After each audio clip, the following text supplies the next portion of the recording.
அனைவருக்கும் வணக்கம். Welcome to Rithvi media. போன வீடியோவில் நம்ம வள்ளுவர் கூடத்தை பற்றி ஃபுல் டீட்டெயில் பார்த்துருப்போம். பார்க்காதவங்க போய் பார்த்துங்க, ரொம்ப சூப்பராகவே இருக்கும். நான் இந்த வீடியோவில் லைட்டிங் ஷோ, லேசர் ஷோவை பற்றி சொல்கிறேன்னு சொல்லியிருந்தேன். இந்த வீடியோவில் காட்டுறேன் பாருங்கள், சூப்பராக இருக்கும். இதுக்கு முக்கியமான விஷயம் ஜீரோ சார்ஜஸ்ங்க. ஆமாங்க, முற்றிலும் இலவசமாக ஒரு லேசர் ஷோவை நான் உங்களுக்கு பற்றி காட்டுறேன்னு சொல்லியிருந்தேன். அதை இந்த வீடியோவில் பார்க்க போகிறோம். இந்த தேருக்கு ஆப்போசிட்டில் தான் இந்த கேலரி அமைச்சிருக்காங்க. இங்கேருந்து உட்காந்து தான் நம்ம அந்த லேசர் ஷோவை பார்க்க போகிறோம். இது கரெக்டாக 7:20 ஸ்டார்ட் ஆகும். ஃபுல் டீட்டெயில் நான் போன வீடியோவில் சொல்லியிருக்கேன், வேணுன்றவங்க போய் பார்த்துங்க. அதில் ஃபுல் டீட்டெயிலை பற்றி நான் கிளியராக எக்ஸ்பிளைன் பண்ணியிருக்கேன். இப்போ வாங்க நம்ம லேசர் ஷோவை பார்க்கலாம். வாங்க பார்க்கலாங்களா? ரெடியா? Ready, start.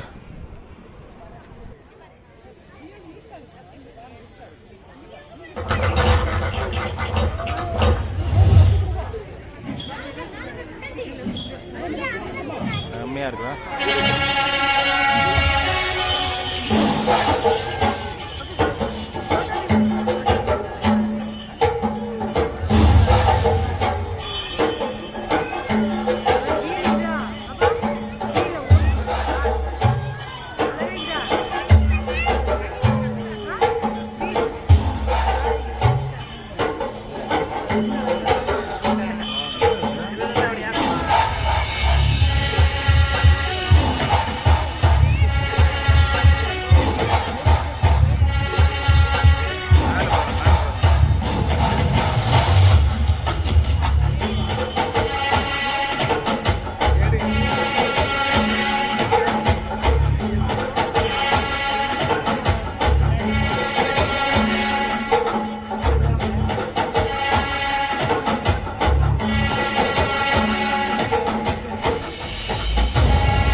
மனிதன் நாகரீகம் எனும் குடிலில் ஏறி வசிக்கத் தொடங்கும் முன் ஒலிகள் அரைக்கூவல்களாய் வடிவம் பெற துவங்கிய காலம் தொட்டு கல் தோன்றி மண் தோன்றா காலத்தில் முன் தோன்றிய மூத்த மொழி நம் அன்னை தமிழ் மொழி. காலமெல்லாம் கடந்து நிற்கும் நம் தமிழ் மொழி உலகில் மிக பழமையான மொழி என்று கருதப்படுகிறது.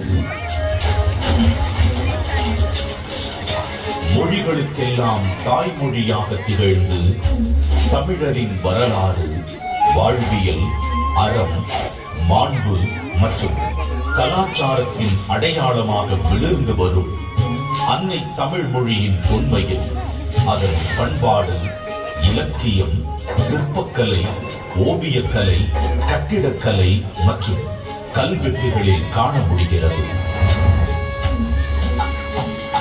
3 பிரிவுகள், 133 அதிகாரங்கள், மொத்தம் 1330 குறள்களில் இப்பாரினை அளந்து இவ்வுலகிற்கு இன்றியமையாத பொதுமறையை இயற்றித் தந்த தமிழ் தாயின் தலைமகன், வையத்துள் வாழ்வாங்கு வாழ்ந்த தெய்வப் புலவர் திருமகனார் திருவள்ளுவர்.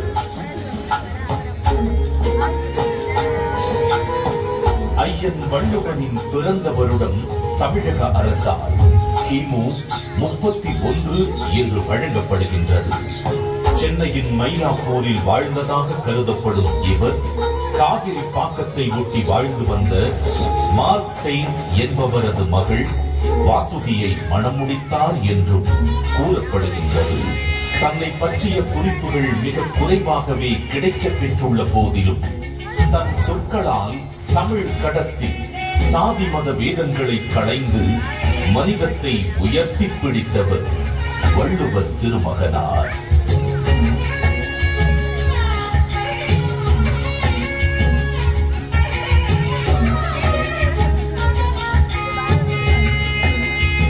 சுமார் 2000 ஆண்டுகள் பழமையான சங்க இலக்கியத்தில் 11 கீழ் கணக்கு நூல்களில் ஒன்றான திருக்குறளை தமிழ் மொழியின் தலைசிறந்த நீதி நூல்களில் ஒன்றென கூறலாம்.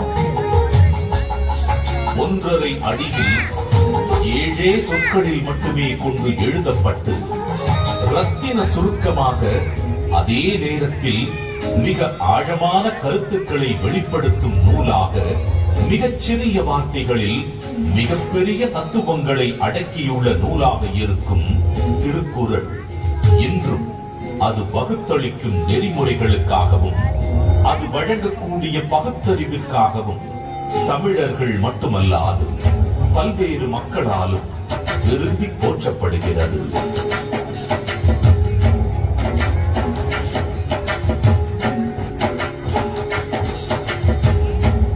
அறம், பொருள், இன்பம் என்று 3 பிரிவுகளாக அமையப் பெற்றுள்ள திருக்குறளில் முதல் பகுதியான அறம் எனும் பிரிவில் மனித ஒழுக்கத்திற்கு அடிப்படையான மெய்யியல் மற்றும் தத்துவார்த்த கோட்பாடுகள் நிறைந்துள்ளன.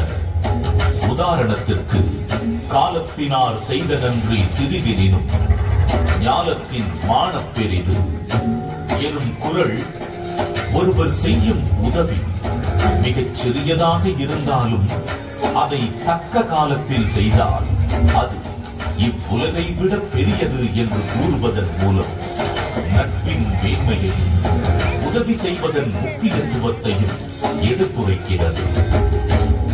அடுத்த பிரிவான பொருட்பாலில் வாழ்வுக்கு தேவையான பொருளீட்டுதல், சுய மற்றும் சமூக முன்னேற்றத்திற்கான குறள்கள் இடம்பெற்றுள்ளன.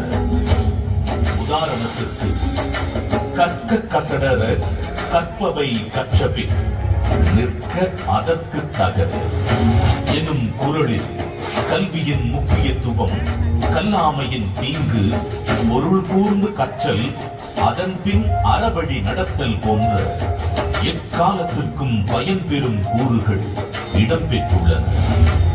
3ஆம் பிரிவான இன்பத்து பாலில் இல்வாழ்க்கைக்கு தேவையான அகக்கூறுகள் இடம்பெற்றுள்ளன. உதாரணத்திற்கு, உடம்பொடு உயிரிடை எண்ணமற்றன, மடந்தையொடு எம்மிடை நட்பு எனும் குறள் உடலும் உயிரும் பிரியாமல் ஒன்றாக இருப்பது போல இல்லற வாழ்க்கையில் இருப்போர் ஒன்றாக இருத்தல் வேண்டும் என்ற பொருளுடன் காதலின் சிறப்பையும் இல்வாழ்வின் மேன்மையையும் உணர்த்துகிறது.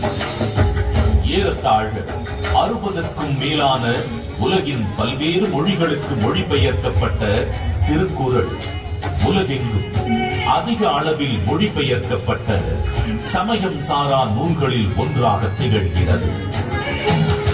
திருக்குறளின் இலக்கிய வடிவமும் பொருளடக்கமும் அதன் செம்மொழி தன்மையை வெளிப்படுத்துவதுடன் உலக இலக்கியத்தின் ஒரு மாபெரும் ஆவணமாகவும் விளங்கி தமிழின் தொன்மையையும் தமிழர்களின் பெருமையையும் இப்புவியெல்லாம் கொண்டு சேர்த்துள்ளது.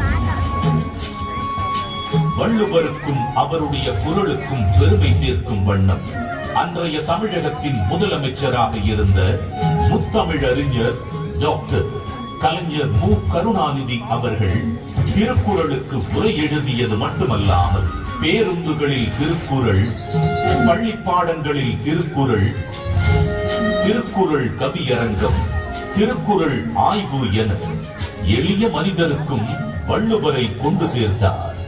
அவரது புகழை நிலைநாட்டும் விதமாக 1975 தொடங்கி பல இன்னல்களுக்கு பின்னர் 2000ஆம் ஆண்டு குமரி முனையில் 133 அடி உயரமுள்ள திருவள்ளுவர் கற்சிலையை திறந்து வைத்தார்.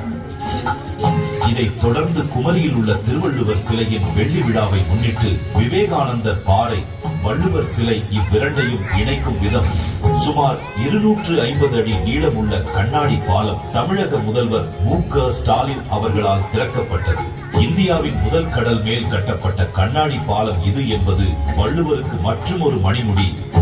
திருக்குறளை கொண்டாடும் பல முன்னெடுப்புகளில் முக்கியமான ஒன்று திருவள்ளுவரின் முக்கியமான நினைவு சின்னங்களில் ஒன்றான சென்னை நுங்கம்பாக்கத்தில் முத்தமிழறிஞர் டாக்டர் கலைஞர் மு. கருணாநிதி அவர்களது நேரடி கண்காணிப்பில் 5 ஏக்கர் பரப்பளவில் தோரணவாயில், அரங்க மண்டபம், கருங்கல் தேர் கோபுரம் என மிக விமர்சையாக வள்ளுவர் கூட்டம் 1976ஆம் ஆண்டில் உருவாக்கப்பட்டது. தமிழர்களின் பாரம்பரிய கட்டிடக் கலைகளின் அடிப்படையில் அமைக்கப்பட்டுள்ள வள்ளுவர் கூட்டம் வள்ளுவருக்கு புகழ் சேர்க்கும் இடமாகவும் தமிழ் மொழி சார்ந்த பல பண்பாட்டு நிகழ்வுகள் நடைபெறும் இடமாகவும் திகழ்கிறது. ஒரு குறிப்பிட்ட காலத்திற்கோ அல்லது ஒரு குறிப்பிட்ட இனத்திற்கோ என்றில்லாமல் யாதும் ஊரே என எல்லா நாட்டவருக்கும் ஆகச் சிறந்த அறநூலாக விளங்கும் சமத்துவ நூலா திருக்குறள் கரைகள் தாண்டி கண்டங்கள் கடந்து மனிதர்களின் இருள் சூழ்ந்த இடங்களில் ஒளி வீசி அறவழியை காட்டுகிறது. தமிழர்களின் பெருமையை பாரினில் உயர்த்தி பிடித்திருக்கும் திருக்குறள் வள்ளுவர் நம் தமிழ் அன்னைக்கு சூட்டியிருக்கும் மாட்சிக்குரிய மணிமகுடம்.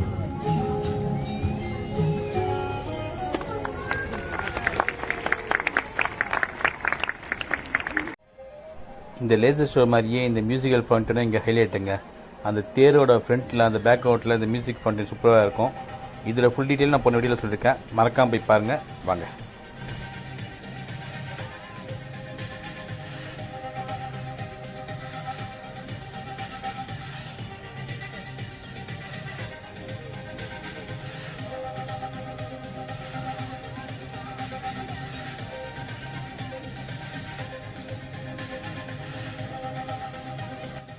என்னங்க வீடியோ ஃபுல்லாக பார்த்தீங்களா? வீடியோ பிடிச்சிருந்துச்சா? இந்த ஃபுல் டீட்டெயில் நான் போன வீடியோவில் சொல்லியிருப்பேன். வேணுன்றவங்க அந்த வீடியோ போய் பாருங்கள். இந்த வள்ளுவர் கூட்டத்தோட ஃபுல் டீட்டெயில் உங்களுக்கு ஃபுல்லாக வரியாக சொல்லியிருக்கேன். இந்த வீடியோ உங்களுக்கு பிடிச்சிருந்தா லைக் பண்ணுங்கள், ஷேர் பண்ணுங்கள், கமெண்ட் பண்ணுங்கள், சப்ஸ்கிரைப் பண்ண மறந்துடாதீங்க. நன்றி, வணக்கம்.